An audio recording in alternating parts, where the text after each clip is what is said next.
Isang mapagpalang araw po sa inyo mga kailukanong hilaw. May talbos po ba kayo ng ampalaya sa kasaluyot? Kung mayroon po, tara, lutuin po natin. Saka samahan din po natin ng makarel na isda. So ang gagawin po din natin dito ay paksiw na makarel. So tabayanan na po, papaksiw na po natin yan. Mamaya.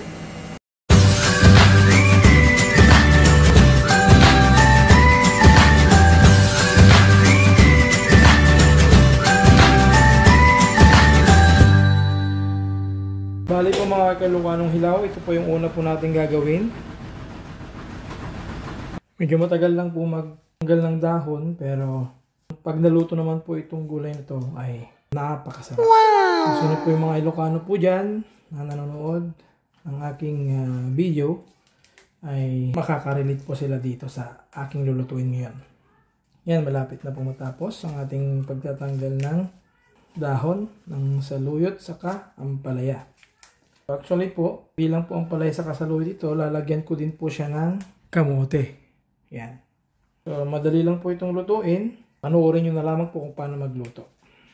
So, tapos na pong tanggalan ng dahon. Talibos. So, ito na po. Huhugasan na po natin.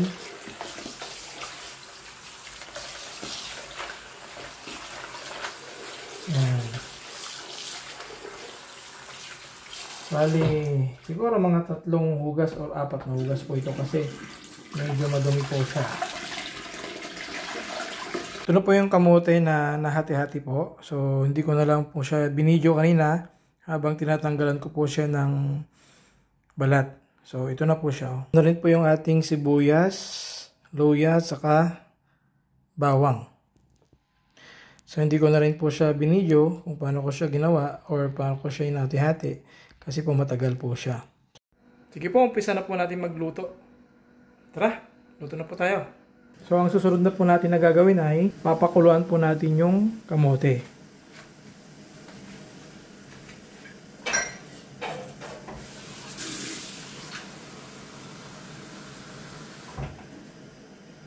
Lalagay po tayo ng 2 tasang tubig.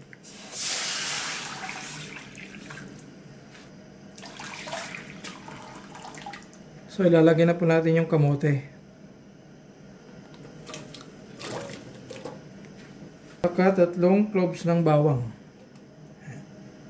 Saka luya at sibuyas. So, hayaan lang po natin na kumulo bago natin timplahan. Try po natin lagyan ng nor fish. Ayan po. So, lagyan po natin siya ng 1 cube lamang po. So, try natin kung ano yung lasa niya. Bali po kasi yung pagluluto po ng gulay ay nilalagyan po siya ng bagoong, betchin, saka kunting paminta.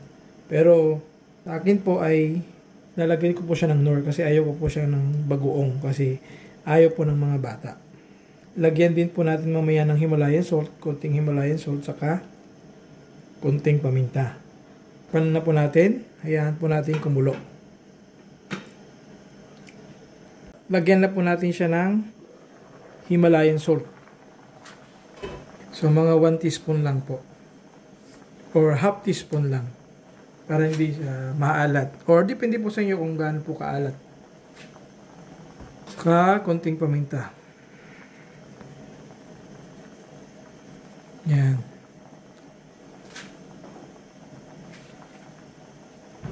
Takpan po natin, hayaan po nating maluto po yung Himalayan salt saka yung paminta.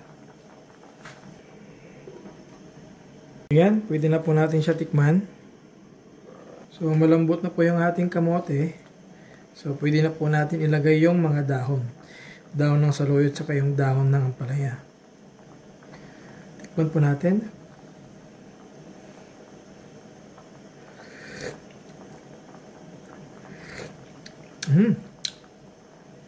Okay po. Tamang-tama po yung timpla niya. So masarap pala pag nilagyan po siya ng fish nor. So try niyo po sa inyong mga bahay kung may fish nor po kayo. Lagyan niyo lamang po siya ng 1 cube sa 2 tasa na tubig. Ilagay na po natin yung yung saluyot at yung ampalaya. Yan. So, bali ang gagawin po natin dito ay hindi po natin siya overcook. So, parang blanch lang po yung saluyot sa yung ampalaya na talbos or na dahon. After po itong maluto, so susunod ko na po yung paksiw na makarel. So, iwas-iwas muna sa mantika mga ka-Ilocanong hilaw. So, takpan po natin. Ayan po nating maluto. Kahit mga 5 minutes, okay na po ito.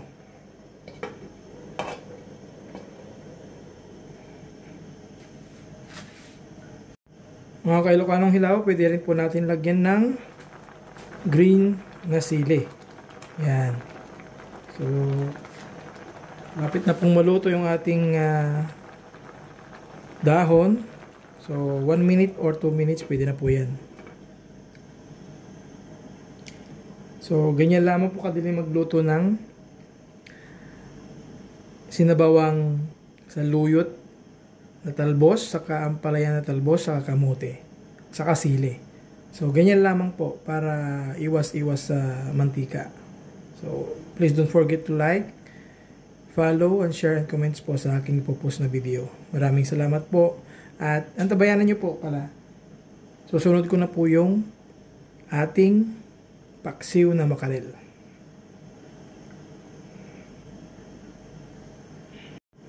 So, check po natin. Pwede na po natin patayin yung apoy niya. Yan, tingnan natin. Papakita ko po sa inyo.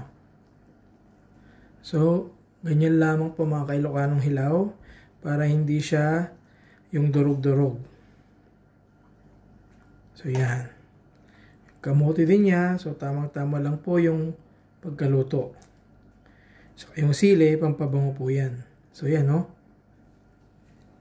So, tara na. Kain na po tayo. Shout out po sa mga Ilocano po dyan na gustong dinengdeng. So, mga ka-Ilocanong hilaw, ito na po yung ating paksiw na makarel. Gagawin na po natin. So, bali po yung makarel, nahugasan ko na po ng 4 na beses. Kasi nilagay ko po siya sa freezer kagabi. So, nag-frozen po siya. So, ngayon okay na po siya. So, yan. So, medyo malalaki po yung makarel na nabili ko po kahapon. Maganda yung ating nabili. Lagyan na po natin yung sibuyas. Madali lang po magluto ng paksiw. So, maraming bawang nilagay ko dito. So, mga 10 or 15 na cloves. Saka, ginger na napitpit po. Lagyan po natin asin. Yan. Paminta, mas marami, mas maganda po na paminta. Then, suka. Ito yung pangluluto po natin sa makarel. So, dapat mahina lang po yung apoy. So, yan. Hindi po mawawala yung sili. Pampabango po kasi ito sa mga ulam. Takpan na po natin. So, ayan po natin maluto. So, yung iba kasi na nagluluto ng paksiw, minsan ginigisa po nila. So, ayaw ko po kasi ngayon ng gisa-gisa. Kaya, iwas muna tayo sa mantika. Okay mga ka-Ilocanong hilaw, check po natin kung okay na po yung lasa niya.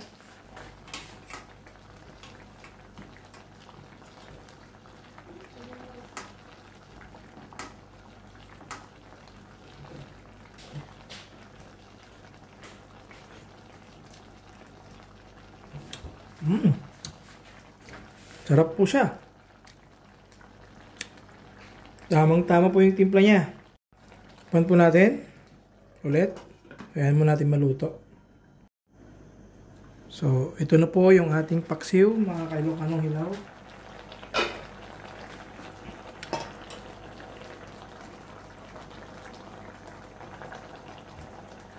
Ano? Siya, oh. Sarap po yung ating nagawa.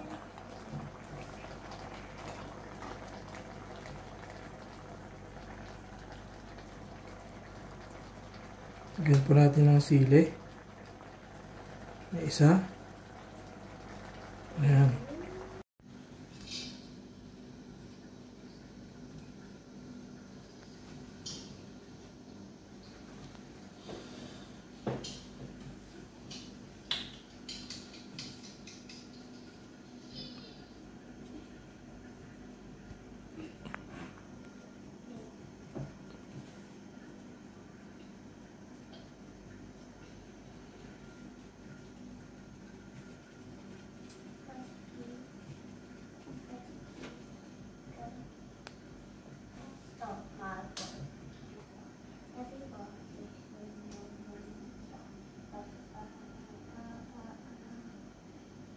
Sige po, mga ka-Ilocanong Hilaw, tikman po natin yung aking luto or yung niluto po natin kanina.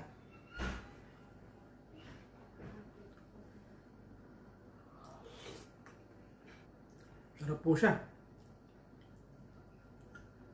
Kahit mapait pero masarap. Tikman po natin yung isda.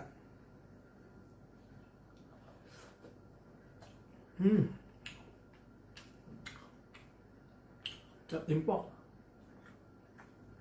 Kain po tayo.